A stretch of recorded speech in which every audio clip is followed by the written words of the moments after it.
Guys, welcome back to the Losi DBXL corrosion build. This guy, if you watched the first video, this thing was just rusted the hell out.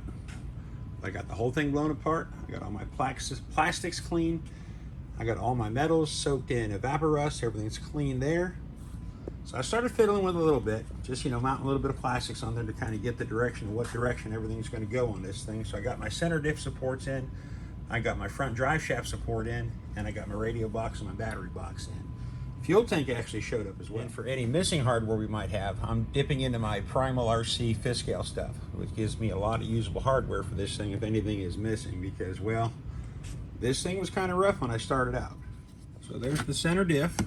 I didn't soak this thing, I just kind of wire brushed some of the rust off of it. But she is nice and smooth, bearings are good. Those rotors cleaned up, like really, really good. You're actually seeing reflections, not any type of corrosion. But what I'm going to go ahead and do from here, guys, is I'm going to go ahead and just lay that cover on, put some screws in there loosely. We're going to start assembling the end. That spur cover on. Now we know that our new fuel tank from China is going to fit absolutely perfect. I also went ahead and put that intermediate drive shaft in there as well. We are going from a very crusty Dynamite 23 to a brand new $100 Robin 32. These things are absolutely identical. The only difference that I see is, you see how thick that carburetor spacer is? It's actually an insulator is what it is. The one of the Dynamite's a little thinner, so that's going to take 5-6 millimeters away from air cleaner clearance. No, the centrifugal clutch, it already comes pre-installed. Our choke lever's where it needs to be. So all we got to do is, all the parts are on this engine need to be on this. First thing we're going to do is we're going to transfer that little motor mount bracket over to this engine. We're going to take those long bolts out of the cowl and put them into this cowl. Once you got that lower motor mount support in there, we're going to go ahead and loosely put our cage on with our spark plug protector. Now we're going to start finding the parts for our spur gear. And guys, the cool thing about this Losi is it has 10 of the same bearings in it. 8 wheel bearings and 2 clutch bearings. And well, I'm going to go from these nasty ass shielded bearings to these sealed bearings. I got a whole tube of them. When it's all said and done, gentlemen, they look just like that. Little to no drag. And also, little tip on these 2-strokes. Because you have an open exhaust port, put that piston on top dead so you don't accidentally drop something in there. I did that a couple years ago with DBXL, and that's why it's electric right now. And you guys, that throttle rod didn't come out too terribly spot free, but it wasn't also sitting in the evaporust all weekend. But now was the time to put your throttle rod on so you can, do throttle things, because trying to fish that thing out after the engine in is not going to be that easy. And guys, these flat-headed fasteners, not that button head fastener, these flat-heads, those are your engine mount bolts. So let's go ahead and slap an engine in this thing. All right, guys, engine's in. Mesh looks amazing. So let's go ahead and put that spur cover back on. Now on the front and rear diff, I just took them apart, checked the teeth, put a little bit of udder butter on them. We're going to button them back up and use them as is. All the bearings are in good shape, and there was no water in these things, amazingly enough. So a little tip here, guys. A 2-stroke rotates just like a nitro, so it's clockwise from the back, which means you're counterclockwise on the front. And all you're going to do is take your input shaft on your diff, spin it clockwise or counterclockwise, and make sure that the outputs go forward, and that'll tell you what's front and rear, because guess what? They ain't marked. And once your control arms, bulkheads, and shock tires are all assembled, you got the sway bars in, it's going to look a little something like this. Let's go ahead and put some bearings, axles, and upper links in this thing. So axles, links are on. I got the rear dry shaft in. Pretty sealed bearings on this thing. So let's go ahead and put this thing on the chassis. All right, so shocks are in, my hubs are in, so my bearings will quit falling out. I got the chassis brace installed. I bet we can put some steering on this thing. And guys, this is where you want to check your work. So from the front, the spur turns clockwise. So if you turn that spur clockwise, damn hubs had better be going forward, because if not, you got the diff end wrong. All right, back to our steering. It's raining out there, guys, but first I had to build the front bulkhead first, because my Ackerman goes over the top of everything, but she's starting to look a little bit like maybe some type of RC car. Guys, we're in a steel building, so it's getting kind of loud, but I got all the steering in, I got all the front suspension, I got the front bumper on. And you know me, I don't really like a terribly strong servo, so I found this 180 kilogram on Amazon for like 80 bucks. So we're gonna give that one a shot. So next thing we're gonna do, get that servo mounted in there. We can't hook it up till we get everything powered up.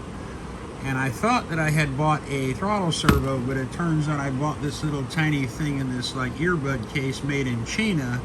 And yeah, it's a 10 scale servo, so I gotta go into the Horde and find something good. So we are kind of stuck on something right here. So there's my brand new 180 kg servo that I got off Amazon, and well, it ain't doing nothing. And the only other servo I got that's fifth scale is a shift cell powered servo, and it is a 21 spline, which is as weird as this 18 spline, but this one does work. So let me plug the other one and I'll show you what I'm talking about. So again, there's my throttle servo, and this is the original steering servo. It actually does work. I'm not happy about using that old crusty servo, but I want to get this thing running. So I'm going to go ahead and swap that 180 kg servo out for that cheapy Spectrum. So guys, surprise, surprise, both of our servos are good. They're steering good.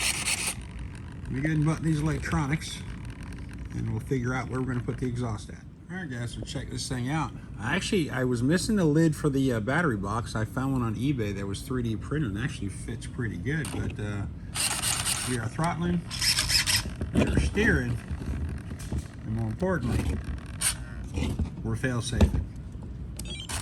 Alright, now to that exhaust. The muffler itself does not seem to really give any type of challenge. It's going to go right here, and then it's going to bolt right to that support bracket. But the messed up thing is whatever 2-year-old welded this 10mm nut on the back of this thing. Yeah, there we go. I'm going to have to take a cutout wheel and cut that thing off.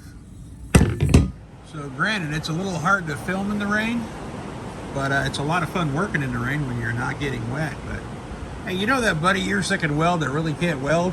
Well, I finally found his work, but it'll work. What do you want for like 65 bucks ship? You guys blinked and I got the fuel tank in. And I wonder if that's the same DJI I'm thinking of. Oh, let's go get some fuel lines on this thing. So what do you guys think so far?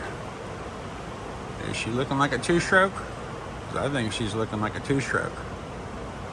Let's get some wheels on this thing and see if she runs.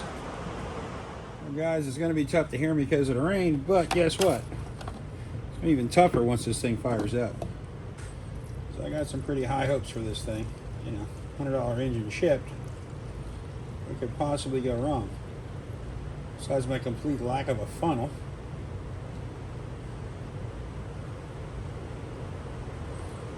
I got most of it in there, so there is that.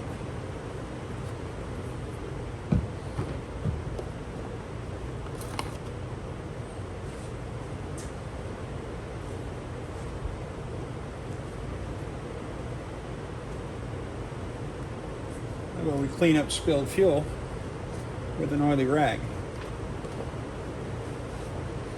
With any luck, this thing's going to prime.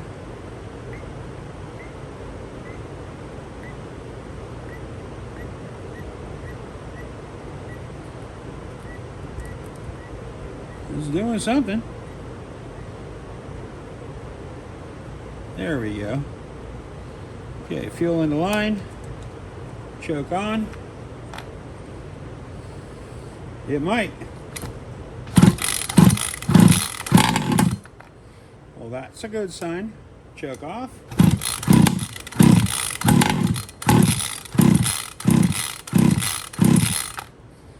Maybe a little more choke.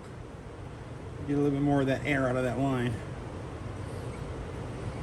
I think what we'll do is we'll just go half choke.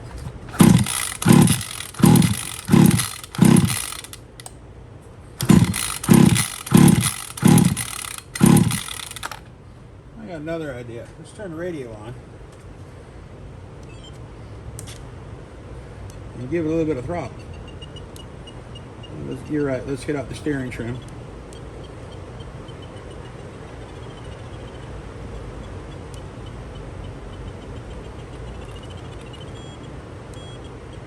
It's moving, but it's not really moving anything.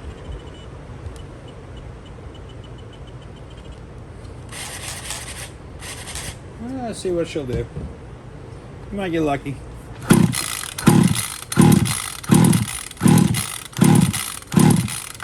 Or we could give her a little bit more fuel. We'll raise the idle on the manual idle.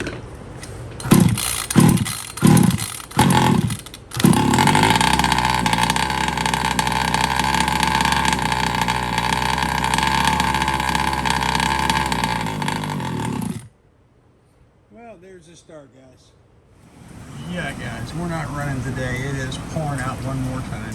So yeah, guys, pretty as it is, I'm not going to run this thing in the rain. But listen, this thing was a lot of fun. This thing was an absolute blast. So listen, I will see you guys on the next one. We'll get tires on the ground on this thing real soon.